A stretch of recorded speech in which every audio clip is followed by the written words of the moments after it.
तो कैसे हो आप सभी। उम्मीद है सारे अच्छे होंगे, पढ़ाई आप लोगों की अच्छी चल रही होगी। मैं सुनील मुदगल आपका अपने यूट्यूब चैनल पर स्वागत करता हूं। जैसा कि आपको बताया, अभिनय शर्मा सर ने टेस्ट सीरीज स्टार्ट कर रखी है। 47 टेस्ट कर चुके हैं। यदि आपको इसकी पीडीएफ चाहिए हो तो सुनील मैथ्स वाला टेलीग्राम ज्वाइन करें, आपको सारी पीडीएफ वहीं मिल जाएंगी। तो आज का टेस्ट नंबर है 48 और शुरुआत करते हैं। सिंपल सा क्वेश्चन है। सवाल में कहा कि एक पुलिसकर्मी द्वारा पीछा किया गया एक चोर शुरुआत में 150 मीटर आगे था। पुलिसकर्मी और चोर की जो गति का अनुपात है वो 5:4 है। तो पुलिसकर्मी द्वारा पकड़े जाने से पहले चोर कितनी दूरी जा सकता है। कह रहा हूँ कि पकड़े जाने का समय सेम रहा होगा। समय सेम रहा होगा तो स्पीड डिस्टेंस के इक्वल होगी। तो स्पीड 5:4 है तो डिस्टेंस भी 5:4 का होगा। हमारे सबसे डिफरेंस 1 का, और 1 की वैल्यू ही सवाल में 150 मीटर दे रखी है। अब ये पुलिस भैया होंगे और ये चोर। तो 4 गुना 150 600 मीटर, मतलब चोर 600 मीटर भाग चुका होगा। ऑप्शन नंबर सी हो जाएगा यहाँ से। और पुलिसकर्मी द्वारा बात करेंगे तो ये 750 मीटर भागेगा। ये 150 मीटर और आगे था ना, तो टोटल 600 मीटर। यदि ये वीडियो पसंद आए तो वीडियो को लाइक और चैनल को सब्सक्राइब जरूर करें और साथ साथ में शेयर भी करते हैं। तो इसने सीकेंट टी का मान पूछा है, जबकि टेंजेंट टी दे रखा है। ये जब टी है तो ये 1 होगा और ये 3 होगा, क्योंकि ये p/b होता है। तो यहाँ से कितना मिलेगा, √10। ठीक है। तो सीकेंट टी कितना होगा, √10/3। तो ऑप्शन नंबर सी करेक्ट हो जाएगा। Question number 3। अब इसने कहा पी का p%, तो हम कह सकते हैं पी का p%, जो कि 225 है। तो कह सकते हैं पी स्क्वेयर 2250 होगा, 22,500 होगा। तो 22,500 होगा तो ऑप्शन नंबर सी करेक्ट हो जाएगा। वही पूछा सवाल में, पी स्क्वेयर। Question number 4। इसने कहा 24 रुपये प्रति किलो वाली 32 किलोग्राम चीनी। 24 रुपये किलो, 24 गुना 32 कर देंगे। ठीक है। तो ये आ जाएगा 768। 31 रुपये वाली 24 किलो चीनी, तो यहाँ से मिल जाएगा 744।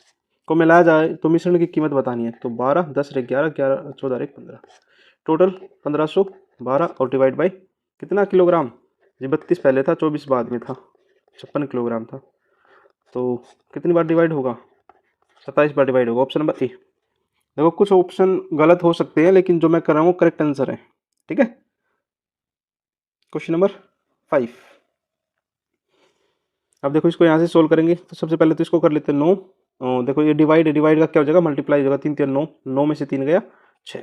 जैसे इसके साथ मल्टीप्लाई करूँ तो 18 हो जाएगा। तो अंदर आएगा 3 माइनस 18 प्लस में। जब इसको सोल्व करूँगा तो क्या होगा, मल्टीप्लाई होगा। 3 3 9, 9 प्लस 3 12, माइनस का 8 और या कितना होगा 18 माइनस 3, तो 15, 15 में से 3 का, तो 18 माइनस 3 मल्टीप्लाई -3 माइनस का 8, तो 18 प्लस में 9 3 3 9 माइनस, तो रिजल्ट मिलेगा 19। ऑप्शन नंबर बी ठीक हो जाएगा यहाँ से। Question number 6। अब इसने कहा है कि in a division sum the divisor is 13 time the quotient as 6 time of remainder. ठीक है। हम यहाँ रिमाइंडर लिखते हैं या क्वोशंट लिखते हैं या डिवाइजर और या डिविडेंट। अब देखो इसकी वैल्यू कितनी दे रखी है, सवाल में दे रखी है 39। अब शेषफल का 6 गुना है तो ये कितना होगा, 39 गुना 6, और इसका 13 गुना है तो ये वैल्यू कितनी आ जाएगी, ये 18 आ जाएगी। तो डिविडेंड क्या होगा, 39 गुना 6 गुना 18 प्लस में 39। ठीक है। तो ये डिवाइजर है, मल्टीप्लाई क्वोशंट प्लस रिमाइंडर। तो देखो यहाँ से रिजल्ट मिलेगा 4251। तो ऑप्शन नंबर सी करेक्ट हो जाएगा। ठीक है। Question number 7। नंबर 7 में कहा एक पिता ने अपने बेटे से कहा n साल पहले मैं तुम्हारी उम्र के बराबर था, तो मेरी वर्तमान उम्र पिछली उम्र से 4 गुना है। तो हमारी पिछली उम्र से 4 गुना है। यदि पिता और बेटे की वर्तमान आयु का योग 130 है तो उनका अंतर बताना है। तो मैं कह सकता हूँ फादर को मैं एफ मान लेता हूँ, सन को मैं एस मान लेता हूँ, और नंबर ऑफ ईयर इसको मैं एन मान लेता हूँ। ठीक है। तो करते हैं एफ माइनस एन जो कि इक्वल होगा एस, क्योंकि इसने कहा ना एन साल पहले, तो इक्वेशन 1 बन जाएगी यहाँ से। अब वो करें 4 गुना हो जाएगी तो कह सकता हूँ father is equal to 4 time of S minus N. ठीक है। ये इक्वेशन 2 हो जाएगी। यदि यहाँ से मैं दोनों को क्या करूँ, फर्स्ट इक्वेशन में पुट करना चाहूँ यदि सेकंड में से फर्स्ट को मैं माइनस करना चाहूँ तो इसको कह सकता हूँ father is equal to 4f minus N minus N, जो कि इक्वल होगा father is equal to 4f minus 8n। ठीक है, यहाँ से मैं f की वैल्यू निकालना चाहूँ तो कितना होगा 3f is equal to 8n और f is equal to 8/3n। अब इसको क्या अगर इक्वेशन एक में पुट कर दें और एक वैल्यू लाइन और दे रखी, इन दोनों का सम मतलब फादर प्लस सन 130 है, तो इसमें पुट कर देते हैं 8/3n प्लस में 8/3n माइनस n, ये क्या है सन की इक्वल टू 130, और यहाँ से जब मैं सोल्व करूँगा तो 16n/3 माइनस n जो कि 130 के इक्वल होगा।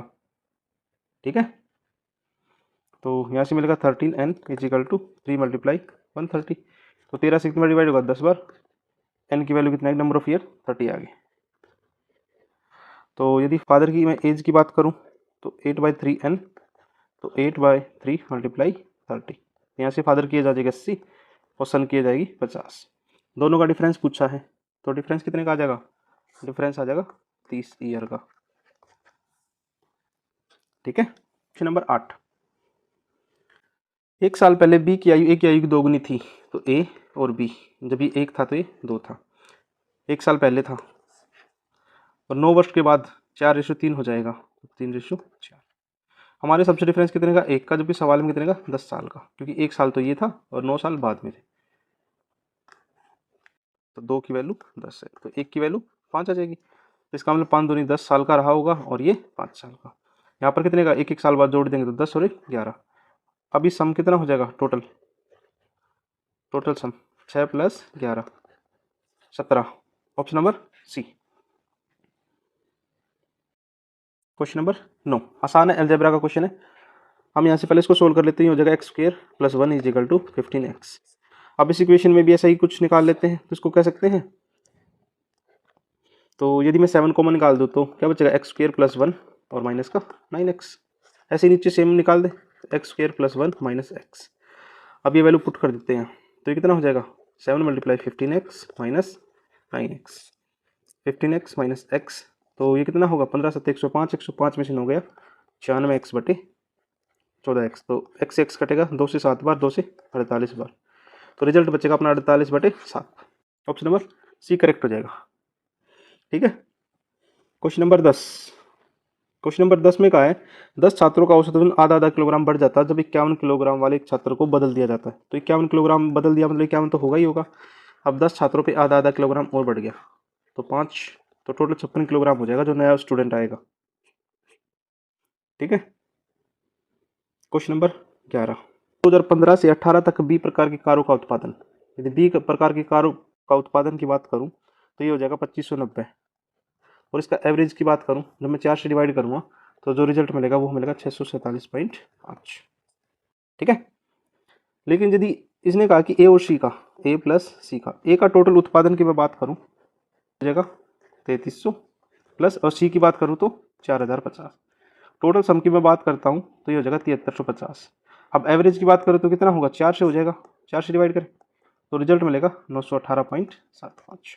अब दोनों का डिफरेंस पूछा है तो 918.75 माइनस 647.5, तो रिजल्ट मिलेगा मुझे 271.25, बस वही आंसर हमारा, ऑप्शन नंबर बी करेक्ट हो जाएगा। यहाँ से 12 में कहा कि 180 रुपये अंकित मूल्य था, 15% छूट दे दी, तो बस वही बताना है, तो 0 से 0 कटेगी तो ये आ जाएगा 270/10, तो 0 से 0 कटेगी 27 आ जाएगा, ऑप्शन नंबर सी करेक्ट हो जाएगा। यहाँ से सिंपल था, सिंपल वे में कर लिया। क्वेश्चन नंबर 13, दो ट्राइंगल दे रखे हैं EFG, EF और G। ठीक है, एक ट्राइंगल दे रखा है HI और HI और T और H इक्वल है, T और H इक्वल, F और I, F और I। ठीक है, और HI 3 दे रखा है और ये 1 दे रखा है, देखो इसको सोल्व करेंगे कैसे हो जाएगा ना,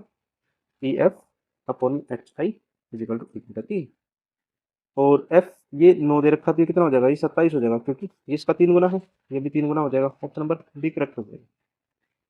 ठीक है, क्वेश्चन नंबर 4, क्वेश्चन नंबर 14। एक वर्ताकार ट्रैक के आंतरिक और बाहरी त्रिज्याओं का क्रमशः 28 और 25 मीटर है। 28 रुपये प्रति मीटर की दर से समतल करने का खर्च बताएं। तो वॉल्यूम निकालते हैं। तो 22/7 कहाँ स्क्वेयर, 28 का स्क्वेयर माइनस 25 का स्क्वेयर मल्टीप्लाई 7 से नंबर कटेगा, 7 से कटेगा 4।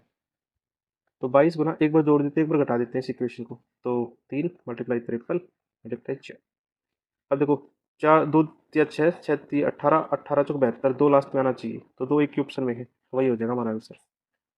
ठीक है, उम्मीद है समझ पाए होगे। Question number 17। क्वेश्चन नंबर 17 में कहा है कि कल्याण अपनी आय का 80% खर्च करता है। मैं कह रहा हूँ इनकम है, एक्सपेंडिचर है। यदि 100 इनकम रही होगी तो 80% खर्च करेगा, तो 20% बचा लेगा। यदि आय 15% बढ़ जाए तो ये कितनी हो जाएगी, 115 हो जाएगी। खर्चा भी 5% बढ़ जाए तो 80 का 10% होता है 8, तो उसका भी आधा कर दीजिए 4, तो 84 हो जाएगा। तो यहाँ कितना हो जाएगा, 31 हो जाएगा। कितना बढ़ गया आपको, 11 11 बढ़ गया 20 के ऊपर, और मल्टीप्लाई 20 का 20 20 25, तो 55% आंसर आ जाएगा। ऑप्शन नंबर सी करेक्ट हो जाएगा यहाँ से। Question number 18। एक टैंक को भरने के 2 पाइप उपयोग किए जाते हैं और एक साथ चला दिए जाते हैं तो टंकी 20 मिनट में भर जाती है। ठीक है, एक पाइप दूसरे की तुलना में 2.5 गुना तेज है, तो इसका मतलब यदि ये 2 होगा तो दूसरा 5 हो जाएगा। और दोनों 7 गुना 20, टोटल 140 मिनट कैपेसिटी रही होगी। तो तेज पाइप अकेले टंकी को भर सकता है, तो 140/33 वाला तो यही है। तो 28 मिनट का समय लग जाएगा। ऑप्शन नंबर डी करेक्ट हो जाएगा फिर यहाँ से। Question number 19। क्वेश्चन नंबर 19 में कहा है एक दुकानदार 44.8 रुपये प्रति किलो के हिसाब से चीनी बेचता है और 12% लाभ कमाता है। मैं मान रहा हूँ CP प्लस P। यदि ये 100 होगा तो ये कितना हो जाएगा, 112, और 112 की वैल्यू सवाल में दे रखी है 44 एक यूनिट की वैल्यू कितनी आ जाएगी, 0.4। तो 100 की वैल्यू कितनी आ जाएगी यहाँ से 40, मतलब CP 40 रहा होगा। 5% लाभ पाने के लिए, तो 40 पर 5% लाभ पाने के लिए कितने बेचेगा, तो 0 की 0 कट गई, तो कितनी बार बेचेगा, 42 रुपये न्यू SP। ठीक है, 42 रुपये रहा होगा। अब 1/4 खराब हो जाती है, तो मैं कह रहा हूँ जी 42 का 1/4 खराब हो जाती है तो 4/5 बेचेगा। तो 1/4 बेच दी तो 4/5 हो जाएगा। तो कितने में बेचेगा, 2 दूनी 4, 2 से 21 बार, 21 पंजे 105/2, तो 52.5 के हिसाब से बेचेगा। ऑप्शन नंबर बी करेक्ट हो जाएगा इसका आंसर। ठीक है, क्वेश्चन नंबर 20। क्वेश्चन नंबर 20 में A/B B/C दे रखा है। देखो B/C कितना, 7/12, तो लास्ट में 7/12 होना चाहिए। देखो 31 और 20 का कभी 7/12 नहीं बनेगा, और ऑप्शन बी भी नहीं बनेगा, ऑप्शन सी भी नहीं बनेगा। ऑप्शन एक डी ही बचता है, क्योंकि यहाँ 48 होगा और काट के देखोगे तो 4 से काट दो, 4 से 28, 4 4 से काटेंगे तो 7/12 आ जाएगा। ठीक है, क्वेश्चन नंबर 21। इसने कहा कि 12% ब्याज दर से 13 महीनों में 6700 रुपये का ब्याज बताने। तो 6700 रुपये का 13 महीनों का ब्याज 12% के हिसाब से, 12 गुना 2 0 से 2 0 कटेगी, 12 से 12 कटेगा। तो देखो 7 की 21, एक लास्ट में होना चाहिए, एक लास्ट किस में है, 871 में है, वही हमारा आंसर हो जाएगा। Question number 22। देखो इन दोनों को सोल्व करें, पहले जोड़ दे, कितना बनेगा, 4, 4 का स्क्वायर 16। अब 2 से कितनी बार कटेगा, ये 2 बार, और ये डिवाइड क्या हो जाएगा, मल्टीप्लाई हो जाएगा। और इसको लिख सकते हैं 1/2 माइनस 2 से कितनी बार कटेगा, 4 बार, 16 चौक 64, 64 में से 1 माइनस करेंगे तो 63, वही हमारा आंसर हो जाएगा। Option number D. Question number 23। Question number 23 में कहा कि समीकरण ax plus A square plus 1y equal to 4। हमें क्या करना है, चारों इक्वेशन में से एक इक्वेशन पुट करके देखनी है। इक्वेशन नंबर डी पुट करोगे तो वेरीफाई करेगा, और डी पुट कैसे करेंगे, -12 मल्टीप्लाई 48 प्लस में ए स्क्वायर कितना है, -12 का स्क्वायर प्लस में 1, और वाई कितना है 4 इजिकल टू 4। यहाँ से मिलेगा -576 और यहाँ से मिलेगा 580, तो 4 इजिकल टू 4 आ जाएगा। तब वेरीफाई करेंगे और ऑप्शन पुट करोगे जल्दी होगा, वरना क्वेश्चन लेंथी हो जाएगा। Question number 24। क्वेश्चन नंबर 24 में कहा है कुछ दूरी पर पुलिसकर्मी की नजर एक चोर पर पड़ी। पुलिसकर्मी चोर को पकड़ने के लिए भागा, चोर भी उसी समय भागने लगा। पुलिसकर्मी 12 के हिसाब से भाग रहा है और चोर 10 किलोमीटर प्रति घंटा के हिसाब से भाग रहा है, तो 30 मिनट लग जाते हैं पकड़े जाने में। तो प्रारंभिक दूरी क्या करें। तो मैं कह रहा हूँ डिस्टेंस अपॉन, जब दोनों भागेंगे तो एक साइड भागेंगे तो डिफरेंस ले लेते हैं। इसको मीटर पर सेकंड में बदलने के लिए क्या करें, 5/18। अब 30 मिनट है, मिनट को सेकंड में बदलने के लिए मल्टीप्लाई 60 कर लेता हूँ। तो डिस्टेंस इज इक्वल टू 1800 और गुना में कितना 10/18। 18 से कितनी बार कटेगा, एक बार। तो डिस्टेंस बीच में कितना रहा होगा, 1000 मीटर का रहा होगा। तो ऑप्शन नंबर सी करेक्ट हो जाएगा यहाँ से। ठीक है, किसी को डाउट तो नहीं है। क्वेश्चन नंबर 25, लास्ट क्वेश्चन पहुंच गया। और यदि यहाँ तक की आपको वीडियो पसंद आई है तो वीडियो को लाइक और चैनल को सब्सक्राइब जरूर करें और साथ साथ में शेयर भी जरूर कर दें। तो इसको लिख सकता हूँ tangent theta is equal to 3/2, या फिर इसको लिख सकता हूँ साइन थीटा अपॉन में कोस थीटा। तो साइन की वैल्यू 3 हो जाएगी, तो 3 गुना 3 माइनस 2 गुना, और नीचे 3 गुना 3 प्लस में 2 गुना 2। तो 9 में से 4 गया 5 और नीचे आ जाएगा 13। तो वही आंसर हो जाएगा ऑप्शन नंबर डी। आपने यहाँ तक की वीडियो देखी, इसके लिए थैंक यू सभी का। और ऐसे ही प्यार बनाए रखें और अलग अलग ग्रुप में भेज दें। जिन बच्चों के पास सॉल्यूशन नहीं पहुंच रहे वहाँ तक भी सॉल्यूशन पहुंचा दो।